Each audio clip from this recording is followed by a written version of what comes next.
Est-ce que tu savais que dans Avengers Endgame, lors de la scène du claquement de doigts, il se passe un moment assez drôle quand Thor dit La question c'est qui va claquer des doigts les mecs. Je vais le faire.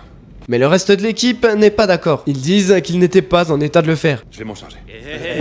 Minute, Thor, calme-toi. On n'a pas encore choisi qui va l'enfiler. Le problème, c'est que tout le monde pensait que Thor ne supporterait pas l'effet du claquement. Mais Bruce Banner explique alors. C'est à moi de le faire. Vous avez vu ce que ces gemmes ont fait à Thanos.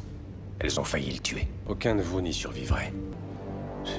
J'étais fait pour ça. Cela signifie que les radiations gamma endommageraient n'importe qui utilisant le gant de l'infini. Mais Hulk a un avantage, il a justement été créé à partir de cette radiation. Cependant, si on y réfléchit bien, il existe quelque chose qui génère une quantité infinie de radiation gamma, une étoile mourante. Et qui a survécu à la puissance d'une étoile mourante? Eh bien c'est Thor justement, lorsqu'il a dû forger Stormbreaker. Autrement dit, il aurait logiquement pu supporter l'effet du claquement sans subir de gros dommages physiques. Mais le véritable problème, c'était pas le corps de Thor, mais plutôt son esprit. Il avait déjà perdu son père, sa mère, son meilleur ami et son frère. La peur était surtout que si Thor claquait des doigts, son esprit se concentre uniquement sur le fait de ramener sa famille, mettant ainsi en danger tout le plan des Avengers. Cette décision montre que parfois, ce n'est pas seulement la force physique qui compte, mais aussi l'équilibre émotionnel nécessaire pour porter une responsabilité aussi immense.